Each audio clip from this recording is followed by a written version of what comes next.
जय जय रघुवीर समर्थ.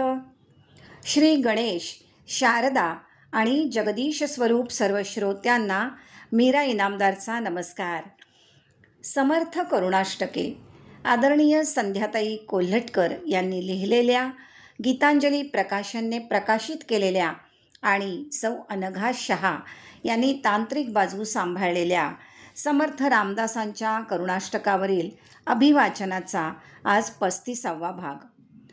सायोज्यतेची वाट या करुणाष्टकावरचं विवेचन आज आपण ऐकणार आहोत. सायोज्यतेची वाट.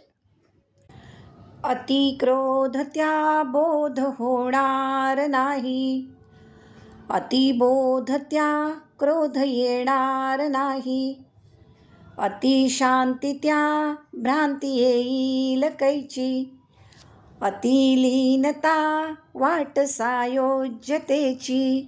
श्रीराम. अतिआदरे शांती होईल नेमे, अतिशांती त्या दंडळीना विरामे, अतिखोल तो बोल बोलेल कैचा, असा आखिला मुक्ती सायोज्यतेचा. श्रीराम. अतिक्रोध त्या बोध. श्री समर्थांनी दासबोधात 4 मुक्ती सांगितलेल्या आहेत. बद्ध म्हणजे बांधला आणि मोक्ष म्हणजे मोकळा झाला. 8-7-3. हे मोकळं होण्यासाठी दृश्य पसाऱ्याची विरक्ती यावी लागते. ती आली म्हणजे मुक्ती मिळते. ते मुक्ती चतुष्टय समर्थांनी सांगितलंय. मोक्षयती दुःखम अनेन इति मुक्तिः. दुःख, वासना, बंधन, अज्ञान यापासून मुक्ती म्हणजे मोक्ष, कैवल्य, अमृततत्वाची प्राप्ती. लोकी राहावे ते स्वलोकता. 4-10-24. ज्या देवांची उपासना करून जो लोक प्राप्त होतो त्याला सलोकता मुक्ती म्हणतात. समीप असावे ते समीपता. ज्या देवांची भक्ती करू त्या देवांचा सहवास लाभतो ती समीपता मुक्ती. आणि स्वरूपाची व्हावे ते स्वरूपता. ईश्वरी गुण आत्मसात करणं म्हणजे स्वरूपता मुक्ती आहे. त्यामध्ये आपण देहबुद्धी ते ईश्वरबुद्धी असा प्रवास करतो. पण तरीही त्यात द्वैत आणि त्रिगुणांचं बंधन आहे. त्यामुळे त्या 3ही मुक्ती नाशिवंत आहेत. पहावे आपणासी आपण या नावज्ञान हे प्राप्त होऊन त्याची अनुभूती येते त्याला सायुज्य मुक्ती म्हणतात. इथे ईश्वर बुद्धीतून आत्मबुद्धीकडे असा पुढचा प्रवास असतो. सायुज्य मुक्ती म्हणजे एकरूप होणं, एकरूपत्व, त्या परब्रह्म तत्वात मिसळून जाणं. त्या अमृततत्वात मिसळल्यावर अमृतच असं होतं. त्याला जन्ममरण नाही. यातून सुटका होण्याला यातायाती निरसन असं म्हणतात. ते तत्व शाश्वत, नित्य, सत्य आहे. त्यामुळे ही मुक्तीसुद्धा शाश्वत आहे. तीही मुक्तीस आहे चळण, सायोज्य मुक्ती अचळ जाण, त्रैलोक्यास होता निर्वाण, सायोज्य मुक्ती चळेना. 4-9-27 दासबोधात म्हटलंय. मृत्यूनंतर स्वर्गात वैकुंठात जाणं म्हणजे खरी मुक्ती नव्हे. ती याची देही याची डोळा मिळणं महत्त्वाचं आहे. मृत्यूनंतर ज्या गोष्टी मला सोडून जाणार आहेत त्या मृत्यूपूर्वी मनबुद्धीच्या पातळीवर सोडणं म्हणजे मुक्ती. अशी मुक्ती ज्याला प्राप्त झाली आहे त्याचं वर्णन या करुणाष्टकामध्ये केलेलं आहे. अतिक्रोध त्या बोध होणार नाही.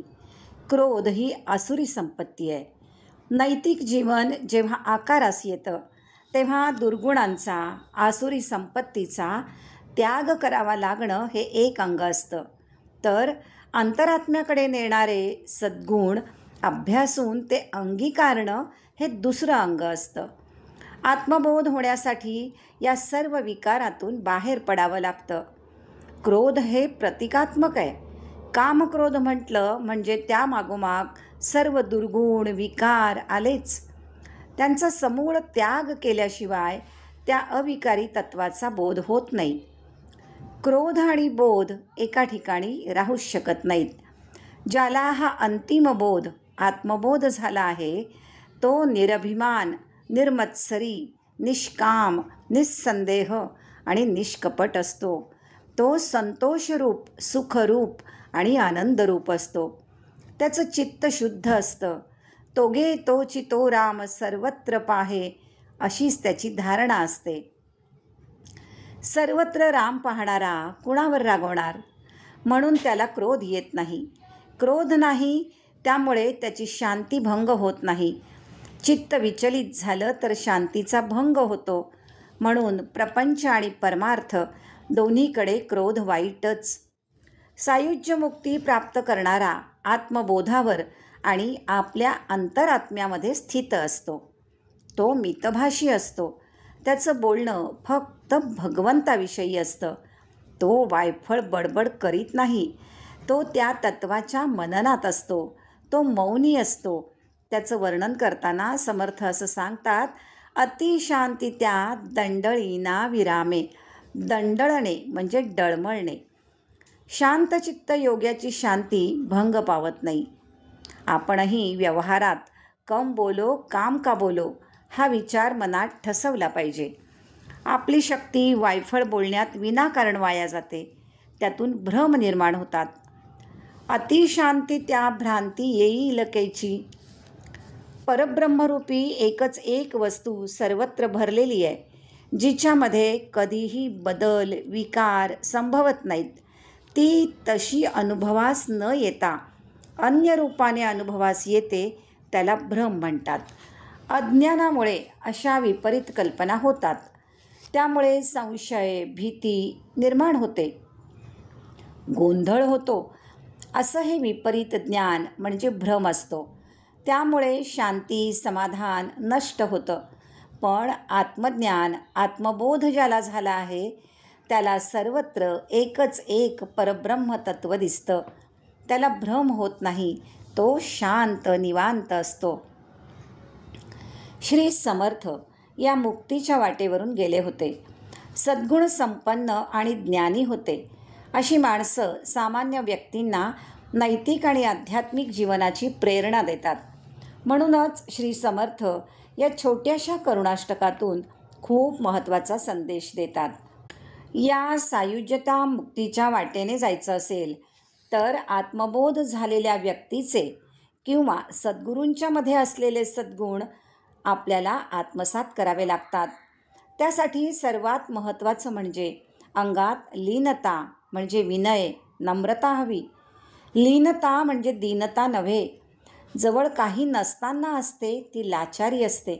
पण स्वतःजवळ अनेक गोष्टी असताना जो नम्रपणा असतो त्याला लीनता म्हणतात.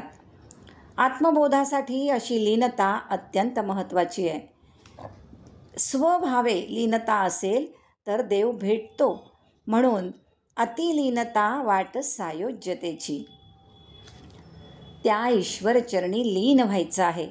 आपलं सर्वस्व जीवे भावे अर्पण करायचं आहे. अहम या भावनेचा सुद्धा लीनतेमध्ये लय होतो आणि मी नाही तूच ही भावना निर्माण होते. लीनतेमुळे आपल्या ज्ञानाचा, गुणांचा अहंकार राहत नाही. लीनतेचा ढोंगीपणा स्वार्थासाठी, दुसऱ्याला खुश करण्यासाठी, दिखाव्यासाठी वापरला जातो, तो इथे अपेक्षित नाही.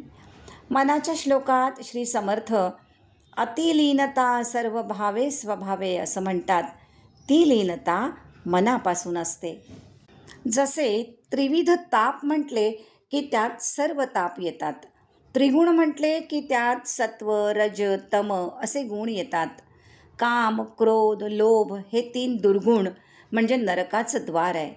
यात सर्व दुर्गुण समाविष्ट असतात. तसे लीनता, शांती, मौन हे 3 सद्गुण मोक्षद्वार आहेत, ज्यात सर्व सद्गुण येतात. अर्थात आचरणास अत्यंत कठीण असे हे सद्गुण आपल्याला सायोज्य मुक्तीकडे नेणारे आहेत आणि त्याचा अवलंब करावा असं समर्थ इथे सांगतात. श्रोते हो, समर्थांच्या या छोट्याशा करुणाष्टकातून खूप महत्त्वाचा संदेश आणि जीवनाला आवश्यक असलेलं मौलिक मार्गदर्शन घेऊ आणि आज आता इथेच थांबू.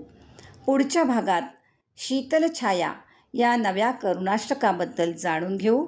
त्यासाठी पुन्हा भेटू. जय जय रघुवीर समर्थ.